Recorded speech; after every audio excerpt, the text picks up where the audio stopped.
Meus irmãos, a paz do Senhor.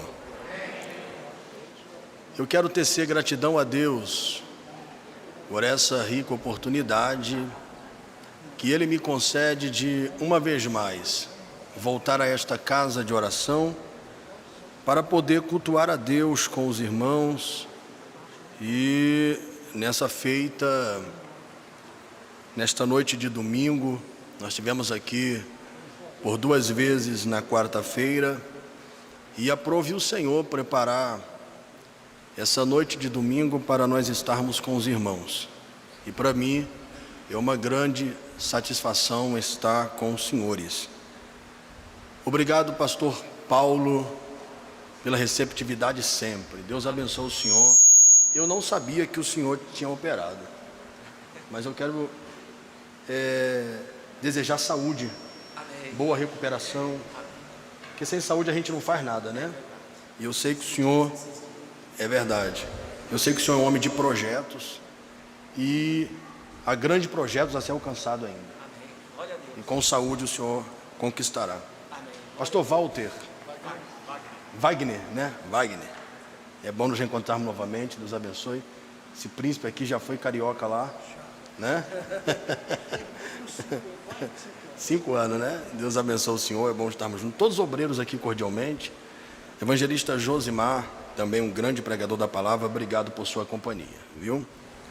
Meus irmãos, livro de 1 Coríntios, o capítulo é o capítulo de número 11, e é justamente o texto que os irmãos já estão adaptos, amém? Eu não venho trazer nada novo aos senhores, mas eu venho diretamente no texto em que os irmãos já estão bem acostumados, ok? Os irmãos vão localizar aí o verso de número 23. 1 Coríntios capítulo 11, o verso de número 23. E a partir do mesmo nós faremos uma leitura com bastante atenção para entendermos o que Deus tem a falar conosco nesta noite.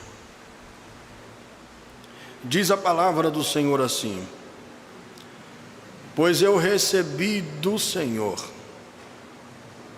o que também vos ensinei, que o Senhor Jesus, na noite em que foi traído, tomou o pão e, tendo dado graças, o partiu e disse: isto é o meu corpo que é entregue por vós. Fazei isto em memória de mim. Semelhantemente, depois de ceiar, tomou o cálice, dizendo: este cálice é a nova aliança do meu sangue. Fazei isto todas as vezes que beberdes, em memória de mim. Pois todas as vezes que comerdes este pão e beberdes este cálice, anunciais a morte do Senhor, até que Ele venha. Portanto, qualquer que comer o pão ou beber o cálice do Senhor indignamente, será culpado do corpo e do sangue do Senhor. Examina-se o homem a si mesmo, antes de comer deste pão e beber deste cálice. E você diz amém? Amém. Queridos irmãos, abrir a Bíblia no livro de Coríntios é abrir a Bíblia em um dos livros que mais trata a respeito de partidarismo, a respeito de dons, pois esta igreja de Corinto é uma igreja que ela tem a referência de ter obtido os 9 dons. De todas as igrejas apresentadas na Bíblia por Paulo, que é o escritor desta carta, a carta aos Coríntios, nos apresenta uma igreja, e por que não dizer a única, que tivera o privilégio de adquirir os 9 dons do Espírito do Senhor. Mas essa mesma igreja, ela tem algumas deficiências.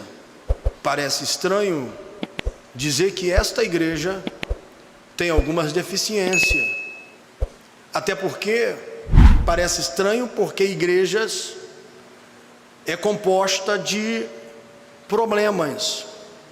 Não existe igreja perfeita. Mas aonde está a diferença? É que justamente a igreja de Corinto é uma igreja que profetiza, que revela, tem os dons, mas falta nessa igreja o fruto do Espírito Santo. E eu sempre tenho por hábito dizer que melhor do que você ter muitos dons é você ter os frutos do Espírito Santo. Tem gente que ele carrega consigo muitos dons e se gloria por isto, mas quando você convive com ele, você percebe que falta nele os frutos do Espírito Santo. Se nós chegarmos ao capítulo de número 13, que ora fora citado na leitura inicial desta noite, nós vamos perceber que a base predominante falada por Paulo com respeito a esta igreja é justamente o amor. O irmão que nos antecedeu, o pastor que nos antecedeu, ele nos apresentou aqui uma leitura longa, extensiva, porém terminando com a tríade da virtude cristã. Dentro dessa tríade da virtude cristã, nos é apresentada justamente o fruto do Espírito chamado amor. Por que eu digo isso aos senhores? Porque o que faltava dentro desta comunidade cristã, mais conhecida como a igreja de Corinto, era justamente o amor. Aquela ideia dos crentes primitivos, que todos tinham tudo em comum, não funcionava dentro da igreja de Corinto, de maneira tal que Paulo, quando ele toma ciência de tudo que está acontecendo, como líder espiritual que ele era, ele decide tentar colocar em ordem, ele procura ajustar algumas coisas. Talvez se fôssemos fazer uma pergunta aos senhores, perguntando a cada um dos senhores, todos diriam da mesma forma, que não seria fácil para Paulo resolver o problema desta igreja. Inclusive o que? Dentro desta igreja, o partidarismo é tão terrível, que tem uns puxando para o lado de Apolo, outro está dizendo que é de Cefas, tem uns dizendo que é de Paulo, e tem uns dizendo eu só sou de Cristo. E Paulo vai mostrar a importância de servir a Deus sem partidarismo. E nós estamos justamente em uma das festas que eu chamo uma das maiores festas da igreja cristã, a ceia do Senhor, mais conhecida por nós como Santa Ceia do Senhor. Veio do catolicismo a fala da Santa Ceia, e nós adotamos esta ideia.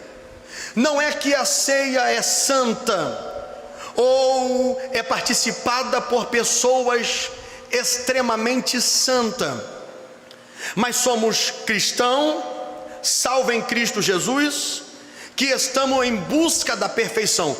Paulo disse em Colossenses, ele disse, eu não digo a vocês que eu tenha alcançado a perfeição, mas eu estou no caminho dela.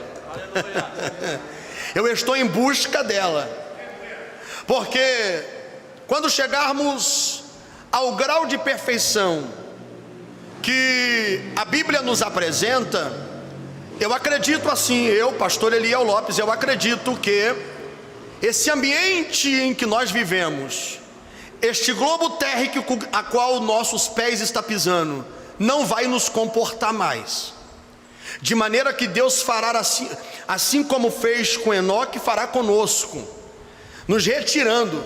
É sabido de todos nós que Enoque, ele fazia parte da linhagem de Sete, e o que aconteceu com a linhagem de Sete?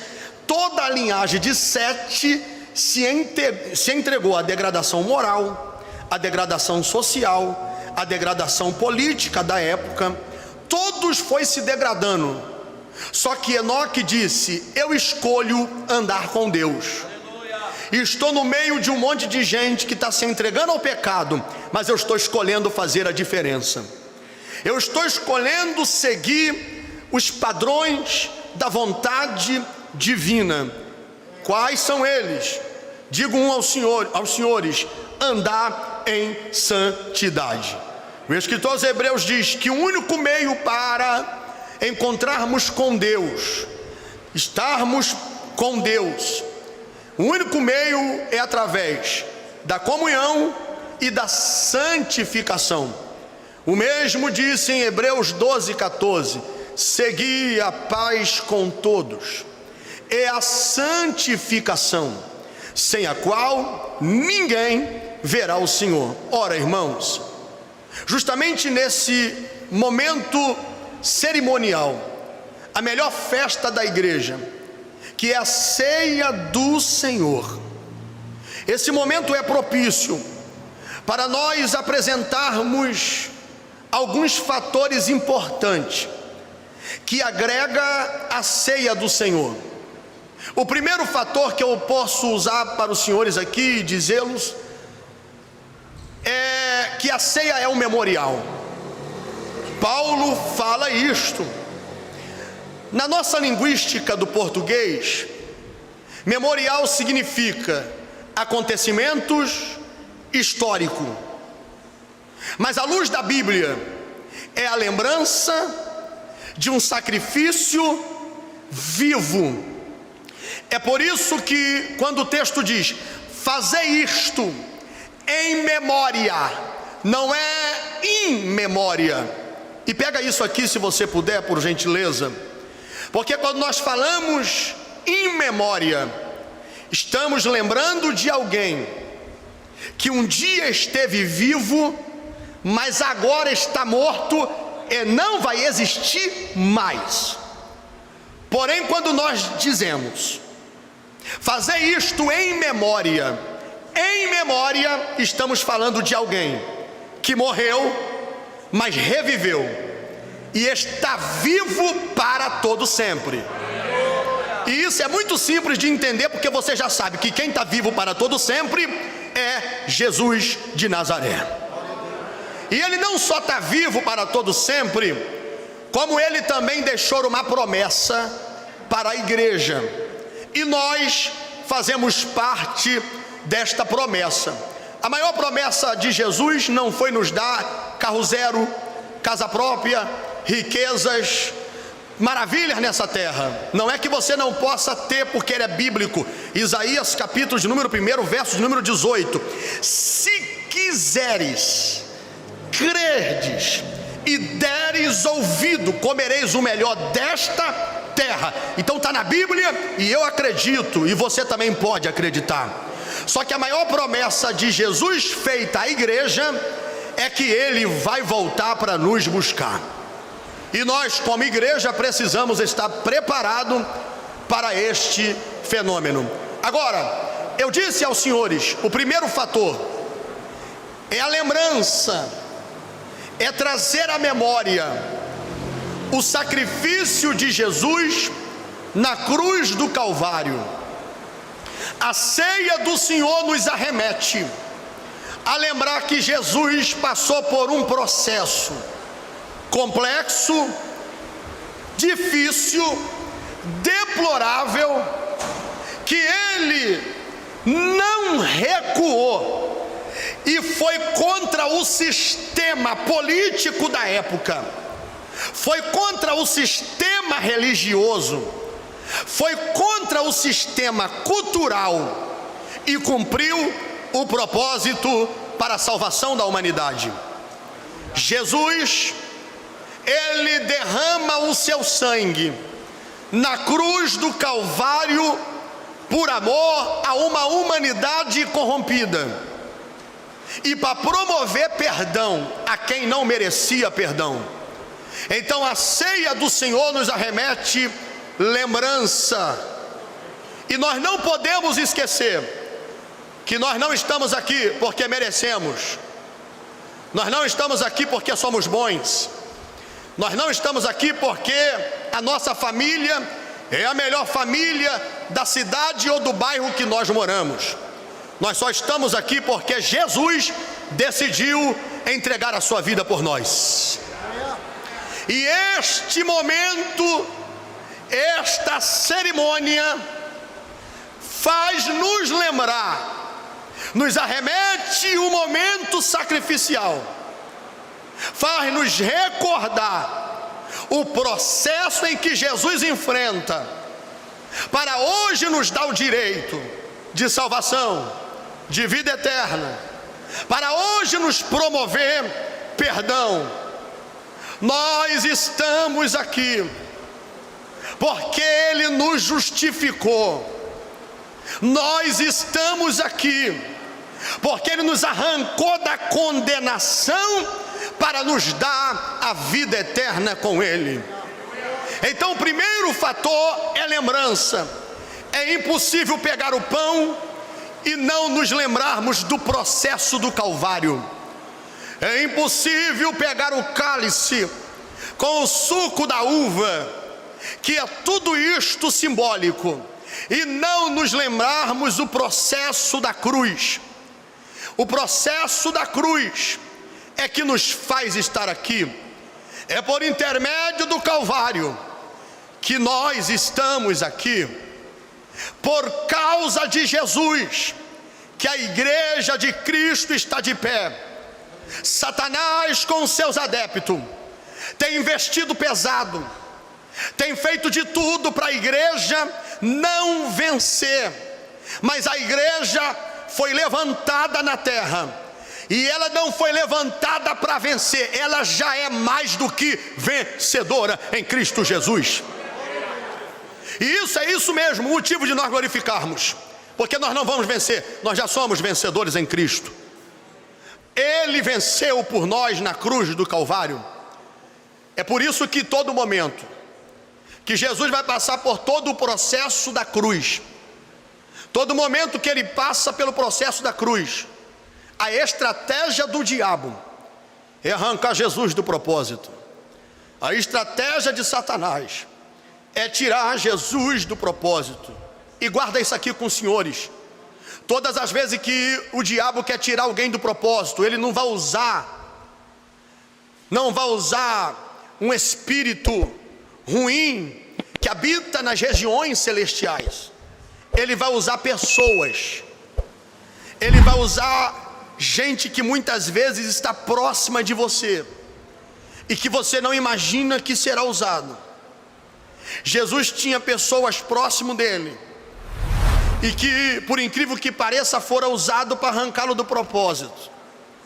Só para os senhores ter noção, olha o fato da lembrança, olha o fato da lembrança.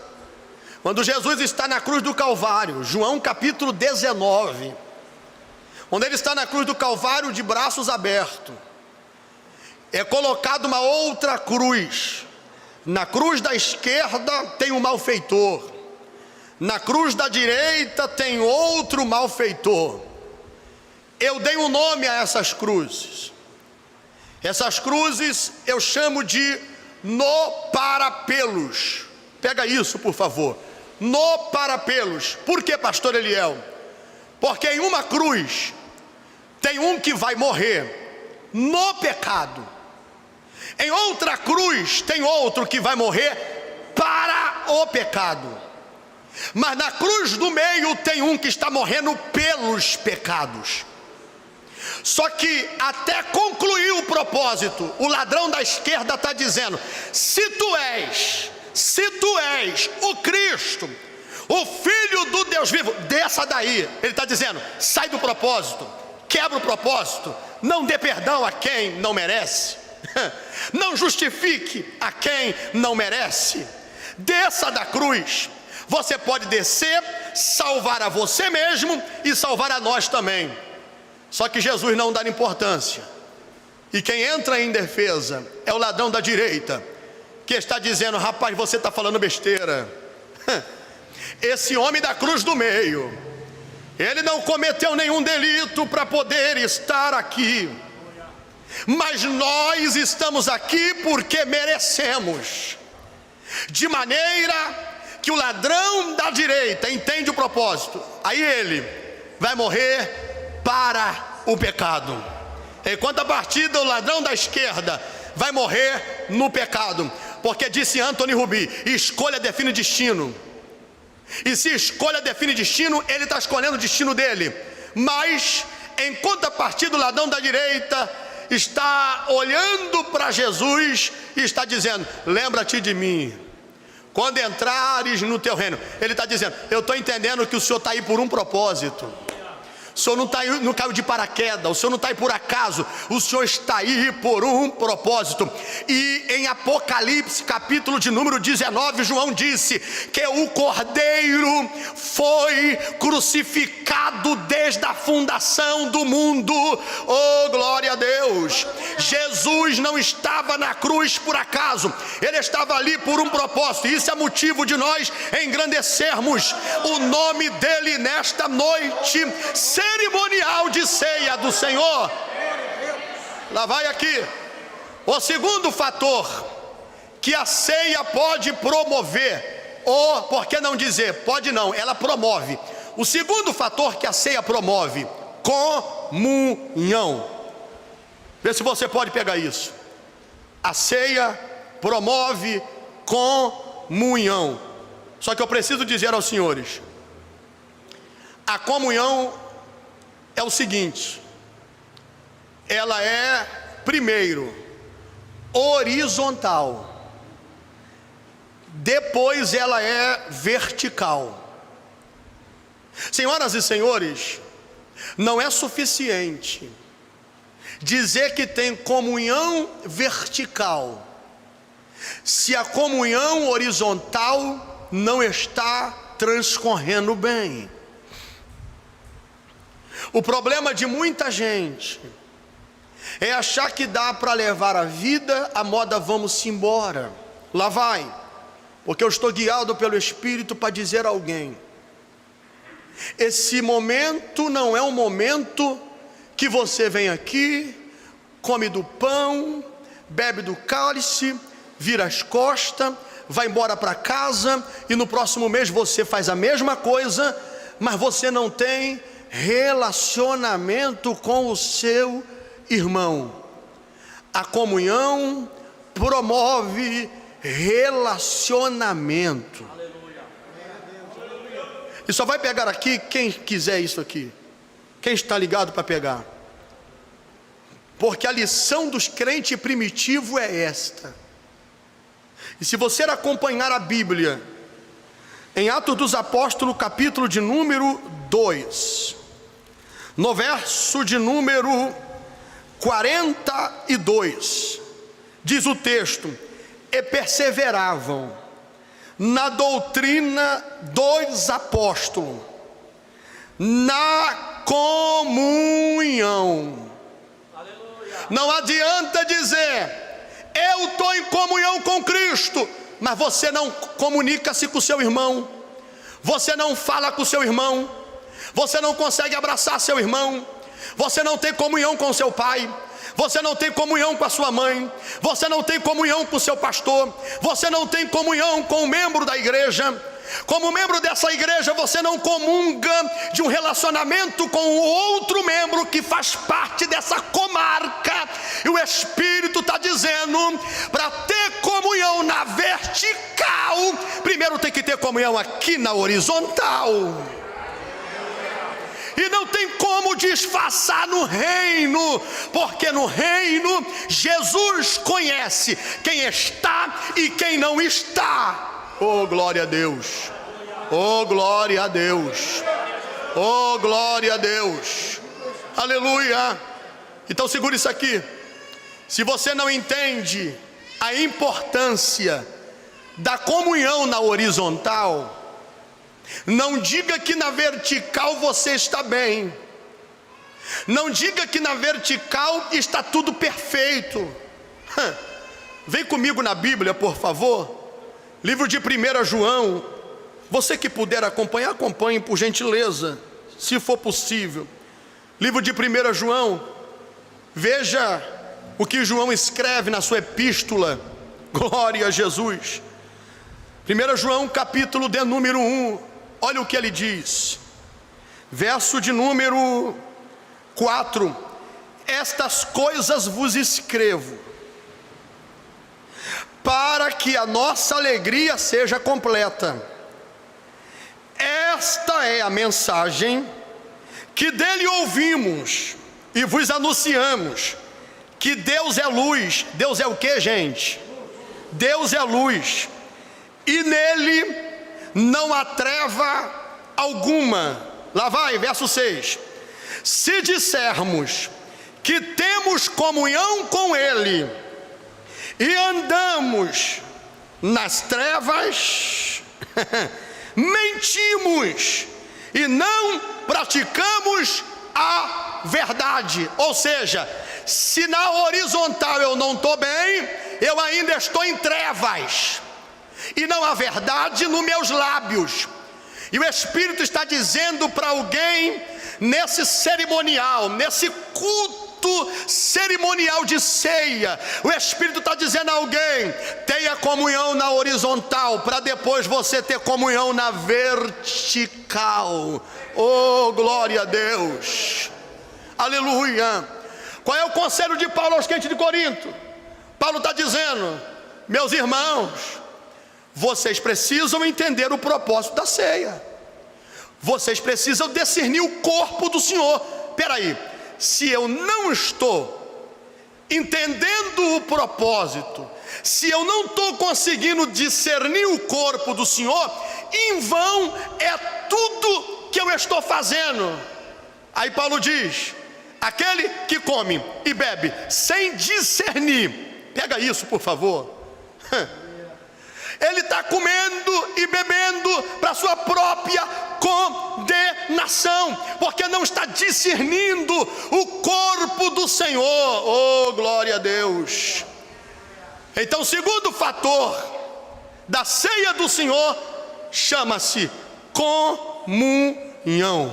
Aleluia. Se faz necessário, eu fico preocupado com essa galera de desigrejado por aí afora. E nós viemos conversando sobre isso, né?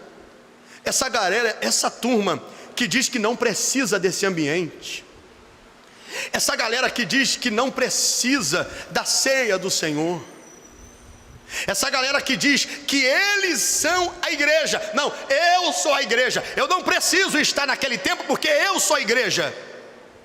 A luz da Bíblia só é a igreja se estiver com a comunhão. Fora dessa comunhão é tudo menos igreja. Oh, glória a Deus. Porque a igreja é composta de um corpo, e se não está ligado nesse corpo, oh, glória a Deus, se não está ligado nesse corpo, pode dizer que é templo do Espírito Santo, pode dizer que é criatura, pode dizer o que quiser, mas menos dizer eu sou a igreja. E eu disse há pouco tempo: você não é. Você está iludido, você está enganado. Eu não sei quem você está seguindo, mas você está no caminho do precipício. E eu não sei para quem vai, mas o Espírito não lança a palavra ao vento. Ele está dizendo para alguém: a comunhão se faz necessária. Não disfarce, não mantenha uma farsa, não mantenha uma aparência. Se você não está na comunhão, você está em trevas. E se você está em trevas, a luz de Cristo não está em você. Oh, glória a Deus. E um dos chamados de Jesus é esse. Ele nos chamou para ser sal da terra e luz do mundo. Mateus capítulo 5, verso número 13. Aleluia. Ele disse: vós sois sal da terra. Ele usa duas metáforas no texto: vós sois sal da terra e luz do mundo. Sal é para dar sabor, e a luz de Cristo em nós é para brilhar em meio às trevas. Oh, glória a Deus, glória a Deus. A comunhão revela a verdade, e quem está na comunhão tem a luz de Cristo. Porque se está na comunhão e tem a luz de Cristo, você vai revelar o ambiente em que você está.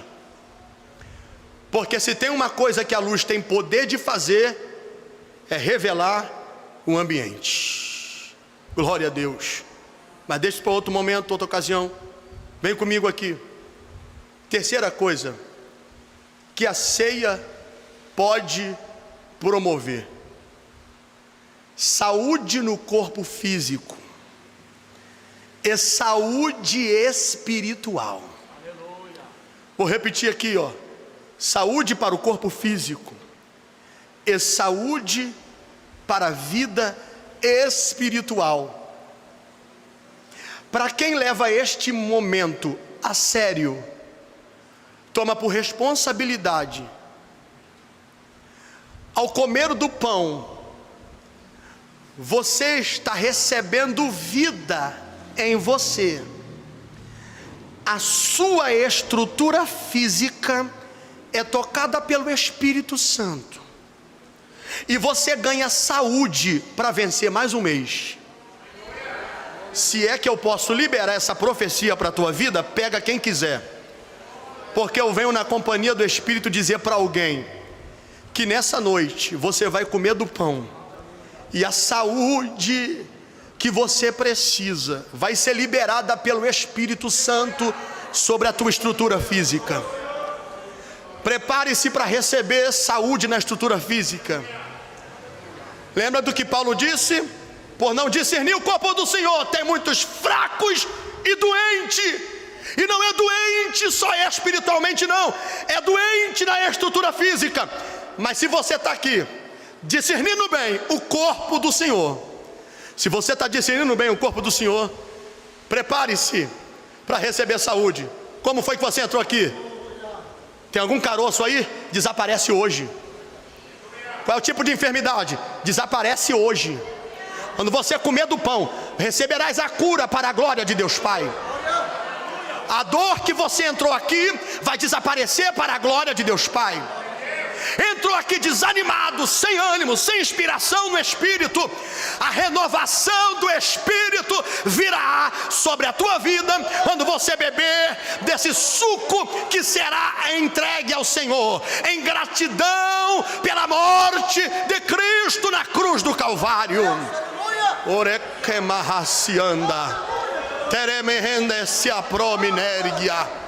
Oh, glória a Deus. Falar é comigo, acreditar com você, confirmar é com Deus. Mas debaixo de uma maturidade espiritual, eu já sinto o Espírito Santo agir nesse ambiente. E há uma liberação de cura para a sua estrutura física nesta noite. Há uma liberação de saúde espiritual. Saia daqui renovado pelo Espírito. Saia daqui renovada pelo Espírito Santo. Você terá uma semana cheia da inspiração do Espírito de Deus. Eu quero declarar que nesta noite você receba a presença de Deus sobre a tua vida, que você sinta algo diferente, a qual você há muito tempo não sente, a qual você há muito tempo não tem sentido. E o Espírito me diz aqui na minha alma que tem gente que entrou aqui necessitada em receber, e o Espírito te toca agora pelo poder da palavra, e eu declaro: receba. Saia daqui renovado, saia daqui curado para a glória de Deus Pai. Oh, glória a Deus. Oh, glória a Deus. Oh, glória ao Espírito Santo. Aleluia. Glória a Jesus. Senhoras e senhores, eu quero encerrar a minha fala dizendo para alguém: abrace hoje a oportunidade. Eu não sei para quem vai, mas o Espírito ainda segue falando.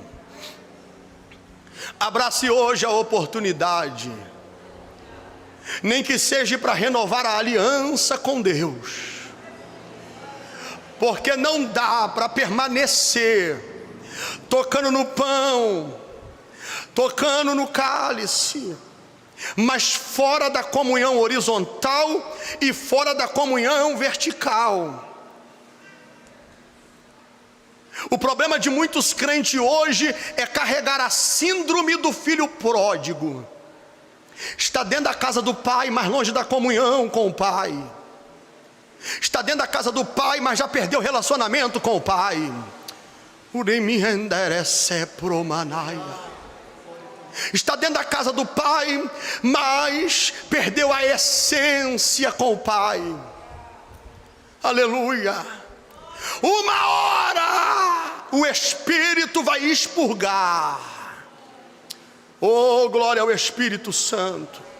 Eu vim entregar uma mensagem do Espírito de Deus. E eu estou na direção do Espírito, com maturidade espiritual. Deus está falando com alguém aqui, e eu não estou louco. Deus está dizendo para alguém: não dá para continuar do mesmo jeito. Saia dessa síndrome do filho pródigo. Está até participando, está até trabalhando na casa do pai, está envolvido com as coisas do pai, mas está longe do relacionamento com o pai faz tempo. E o Espírito Santo está dizendo: o precedente da oportunidade está aberto. E graças a Deus que a porta da oportunidade está aberta, porque oportunidades na vida são muitas. Aproveite que a oportunidade na vida são muitas, e se derrama na presença de Deus agora, reconhecendo as suas mazelas. Porque se essa noite for de chance, você pode estar comprometendo a sua salvação. E segura isso aqui, ó. A quarta coisa, e eu fecho e entrego o microfone aqui de direito, é anunciar a morte do Senhor até que Ele venha. Só que escute, quando Paulo está falando de anunciar a morte do Senhor, existe alguns aspectos nisso. Primeiro, ele está dizendo: pregue o evangelho da cruz, pregue a verdade da salvação. Não se canse de pregar a verdade do evangelho. Você tem oportunidade na tua empresa, mas você não é reconhecido nem como crente lá. E como é que se prega? O irmão disse para mim assim: pastor Eliel Lopes, eu estou há 15 anos trabalhando lá no mercado tal, e até hoje ninguém sabe que eu sou evangélico. Eu disse: tem alguma coisa errada. Tem alguma coisa errada. Como é que pode você estar 15 anos no ambiente e ninguém descobriu que você é crente? Teu espaço está errado. Ah, pastor, mas o senhor não está sendo radical demais não? Não, pastor, o senhor sabe, né? É que eu fico na minha, eu gosto de ficar na minha. Irmãos, é impossível a luz de Cristo não brilhar e alguém olhar e dizer: você é diferente, rapaz. Eu estou vendo um brilho diferente em você. Se não enxerga isso, é porque tem alguma coisa errada. E a ordem é esta: anuncie. Segunda coisa do anúncio é dizer não só que Ele passou pela cruz para nos redimir dos pecados, promover salvação, justificação, gerar em nós arrependimento. Não só isso, mas lembrar de anunciar que Ele vai voltar. E permita dizer isso aqui: se você acreditar que Ele vem, Ele vem. Mas se você não acreditar, Ele vai vir a si mesmo. Porque Deus não depende do meu crer para Ele cumprir com aquilo que Ele falou. Acabou. E eu encerro a minha fala dizendo para alguém: esteja preparado, porque Ele vem. Do mesmo jeito que Ele ressurgiu no terceiro dia, Ele vai aparecer nas nuvens, diz a Bíblia. E Ele vai vir para buscar, não é qualquer um, Ele vai buscar os lavados e remidos pelo sangue de Jesus. E o Apocalipse diz: bem-aventurado que lavam as suas vestiduras no sangue do Cordeiro. Glória a Deus, glória a Jesus. Pegue essa palavra. A vida cristã não é fácil, mas se você estiver disposto a renunciar seu ego, seu orgulho, suas vontades, pode ter certeza, vai valer a pena. No meio de uma grande confusão, ainda na igreja de Corinto, com respeito à ressurreição de Jesus e com respeito à volta de Jesus, olhe para mim e eu encerro. Paulo tomou a palavra, 1 Coríntios capítulo 15, verso de número 51, e ele disse: deixa eu dar um aviso a vocês. Eis vos digo mistério, na verdade nem todos dormiremos, mas seremos transformados no abrir e piscar dos olhos, ante a última trombeta, porque a trombeta soará. E ele diz: e os mortos em Cristo ressuscitarão primeiro, porque convém que isto que é mortal se revista da imortalidade, e isto que é corruptível se revista da incorruptibilidade.